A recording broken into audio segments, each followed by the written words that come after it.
Now the next type of reactions that occur in benzene are oxidation reactions. हमें 4 किस्म के oxidation reactions देखने को मिलेंगे बेंजीन के अंदर. The first is catalytic oxidation. Now keep in mind कि बेंजीन का अपना कोई ऑक्सीडेशन प्रोडक्ट नहीं है. जिस तरह अगर हम अल्केन्स को कैटलिस्ट के साथ ऑक्सीडाइज करें तो हमें अल्कोहल देखने को मिलती है. So alcohol is oxidation product of alkenes. लेकिन इस तरह बेंजीन का अपना कोई ऑक्सीडेशन प्रोडक्ट नहीं है. और सेकंड इम्पॉर्टेंट बात कि अगर हम जो नॉर्मल ऑक्सीडाइजिंग एजेंट्स हैं KMnO4 या K2Cr2O7 इनके साथ बेंजीन को ऑक्सीडाइज करने की कोशिश करें तो ये रिएजेंट्स बेंजीन को ऑक्सीडाइज नहीं कर सकते. सो अगर हम बेंजीन को ज़बरदस्ती ऑक्सीडाइज करते हैं in the presence of oxygen and we give strong conditions, हम इसको कैटलिस्ट देते हैं वेनेडियम पेंटऑक्साइड और टेम्परेचर को हम रेज करते हैं from 450 degree centigrade to 500 degree centigrade. Now इस ज़बरदस्ती की ऑक्सीडेशन के रिजल्ट में बेंजीन रिंग ऑक्सीडाइज होने की बजाय ब्रेक हो जाता है और हमारे पास एक नया कंपाउंड बन जाता है which is somewhat like this. So इस नए प्रोडक्ट में हमारे पास सिर्फ 4 कार्बन्स हैं, बाकी 2 कार्बन्स रिमूव हो गए इन the form of carbon dioxide. So now हमने बेंजीन रिंग को जब ज़बरदस्ती ऑक्सीडाइज कराने की कोशिश की यूजिंग स्ट्रॉन्ग कंडीशंस तो रिंग ब्रेक हो जाता है और एक नया कंपाउंड बनता है जिसको हम कहते हैं मैलिक एनहाइड्राइड. नाउ ये इसका ऑक्सीडेशन प्रोडक्ट नहीं है, ये हमारे पास ऑक्सीडेशन के प्रोसेस में रिंग ब्रेक हुआ है तो एक नया प्रोडक्ट बना है. Maleic anhydride is basically anhydride of maleic acid. यानी मैलिक एसिड में से आप वाटर निकालें तो मैलिक एनहाइड्राइड बनती है जो आपके पास इस रिएक्शन में भी बन रही है. सो अगर हम इस मैलिक एनहाइड्राइड को पिक करें और इसके अंदर वाटर को दोबारा ऐड करें तो इस ऑक्सीजन के साथ OH चला जाएगा और इस कार्बन के साथ दूसरा OH आकर अटैच हो जाएगा. सो मैलिक एनहाइड्राइड को जब हम हाइड्रेट करेंगे तो ये वापस कन्वर्ट हो जाती है इनटू मैलिक एसिड जो कि आपको इस तरह का डाइकार्बोक्सिलिक एसिड है जो देखने को मिलेगा.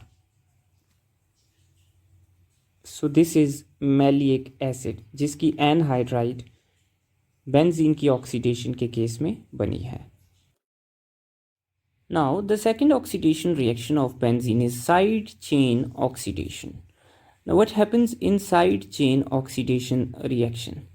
नाउ जिन बेंजीन के डेरिवेटिव्स के साथ अल्काइल ग्रुप लगा हो, लाइक इसमें अल्काइल ग्रुप लगी है साइड चेन में CH3 ग्रुप, उनको हम ऑक्सीडाइज कर सकते हैं यूजिंग KMnO4 और K2Cr2O7.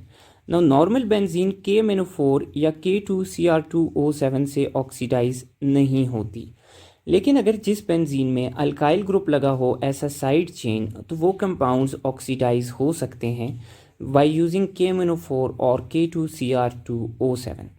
सो जब हम KMnO4 या K2Cr2O7 से साइड चेन को ऑक्सीडाइज करते हैं तो यहाँ पर बेंजीन की बजाय साइड चेन ऑक्सीडाइज होगी और जब ये साइड चेन ऑक्सीडाइज होगी तो CH3 ग्रुप ऑक्सीडाइज होके कन्वर्ट हो जाएगा इनटू कार्बोक्सिल ग्रुप और एंड प्रोडक्ट हमें मिलेगा benzoic acid. Now here is a very very important point that no matter how large side chain you take. अब अगर इसमें मैं ले लेता हूँ 3 कार्बन वाली चेन और मैं इसको सिमिलरली KMnO4 या K2Cr2O7 से ऑक्सीडाइज कराता हूँ. नाउ नो मैटर में जितनी लंबी चेन लूँ ऑक्सीडेशन सिर्फ इसी कार्बन के ऊपर होगी. सो जब यही कार्बन ऑक्सीडाइज होगा तो हमारे पास फर्स्ट कार्बन की ऑक्सीडेशन के रिजल्ट में COOH यानी अगेन बेंजोइक एसिड बनेगा. सो जब बेंजोइक एसिड बनेगा तो ये जो 2 एक्स्ट्रा कार्बन्स हैं ये बाहर चले जाते हैं in the form of carbon dioxide और इनके साथ के hydrogens required amount of water में कन्वर्ट हो जाते हैं. सो हमारे पास किसी भी बेंजीन का जो अल्काइल ग्रुप है वो बेशक एक कार्बन वाला हो या ज़्यादा से ज़्यादा कार्बन वाला हो, ऑक्सीडेशन सिर्फ फर्स्ट कार्बन पे होगी and benzoic acid will be the product. बाकी जो एक्स्ट्रा कार्बन्स हैं they will get converted into carbon dioxide. Now if मेरे पास एक ही बेंजीन में एक से ज़्यादा अल्काइल ग्रुप्स अटैच्ड हों तो what will happen. For example इस कंपाउंड में यहाँ पर भी CH3 है, यहाँ पर भी CH3 है। अगर मैं इसको KMnO4 या K2Cr2O7 के साथ ऑक्सीडाइज करवाऊंगा तो ये दोनों ग्रुप्स ऑक्सीडाइज होके कन्वर्ट हो जाएंगे इनटू कार्बोक्सिल ग्रुप। सो जब ये दोनों ग्रुप्स ऑक्सीडाइज होंगे सो हमारे पास दोनों तरफ COOH में कन्वर्जन होगी। सो ये मेरे पास एरोमेटिक डाई कार्बोक्सिलिक एसिड बनेगा। इसको हम कहते हैं phthalic acid. So this is the side chain oxidation of benzene. Now the third oxidation reaction of benzene is just like alkenes and alkynes, that is ozonolysis reaction. So alkenes and alkynes की तरह benzene के अंदर भी ozonolysis reaction होता है, but this ozonolysis is a bit different. So this is benzene ring, 3 double bonds हैं, सो 3 ozone के molecules add होंगे। नाउ एडिशन के बाद हर एक डबल बॉन्ड के ऊपर 3 ऑक्सीजन के एटम्स आकर ऐड होंगे। सो नाउ इस डबल बॉन्ड पे एक ओजोन का मॉलिक्यूल ऐड हुआ,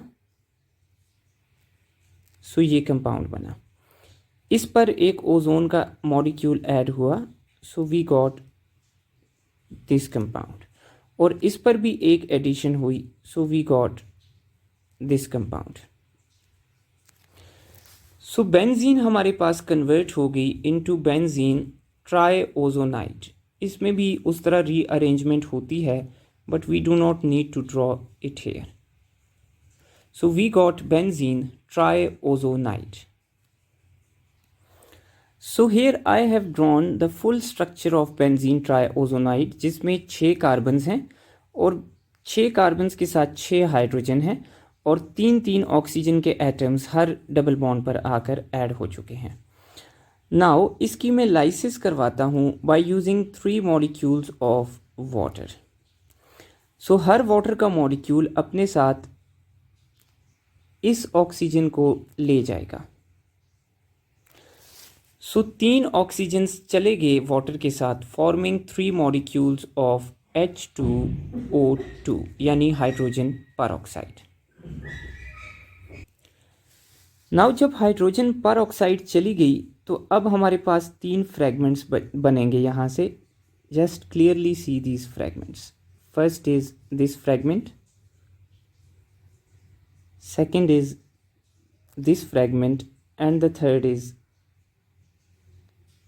दिस फ्रैगमेंट। अब इन तीनों फ्रैगमेंट्स का स्ट्रक्चर सेम है। 2 कार्बन्स हैं जिनके साथ एक हाइड्रोजन और एक ऑक्सीजन अटैच्ड है। नाउ कार्बन क्या करता है, दोनों ऑक्सीजन्स के साथ एक डबल बॉन्ड बना देता है और यूं हमारे पास 3 मॉलिक्यूल्स बन जाते हैं ग्लाइऑक्सिल के। सो नाउ ग्लाइऑक्सिल की ऑक्सीडेशन इससे हो सकती है, सो उसको प्रिवेंट कराने के लिए हम H2O2 को 3 मॉलिक्यूल्स ऑफ जिंक के साथ रिएक्ट करवाते हैं, जो इसके अंदर से तीनों एक्स्ट्रा ऑक्सीजन्स को ले जाते हैं in the form of zinc oxide and hydrogen peroxide gets converted back into water. So यूँ हमारे पास बेंजीन की ओजोनोलिसिस होती है, giving 3 molecules of glyoxal. Now the fourth oxidation reaction of benzene is combustion. Now अगर हम benzene का molecule लेते हैं और उसको एक्सेस ऑफ ऑक्सीजन में बर्न करते हैं, so benzene like other hydrocarbons upon combustion gets converted into carbon dioxide and साथ में हमारे पास रिलीज होता है water, just like the other combustions. Now benzene की कंबस्शन के अंदर एक इम्पॉर्टेंट बात है कि बेंजीन को जब हम बर्न करते हैं तो हमें ब्लैक सी फ्लेम मिलती है, यानी जिसके अंदर से सूट बाहर आ रही होती है। इसका स्मोक ब्लैक होता है विच इज़ कॉल्ड अ सूटी फ्लेम। ना बेंजीन के अंदर से सूटी फ्लेम इसलिए आती है कि बाकी हाइड्रोकार्बन्स के मुकाबले में बेंजीन का कार्बन कंटेंट हाइड्रोजन के मुकाबले में ज़्यादा है। सो कार्बन कंटेंट ज़्यादा होने की वजह से हमें सूटी फ्लेम बेंजीन के अंदर देखने को मिलती है। So these are the oxidation reactions. That's enough for this lecture. Thank you.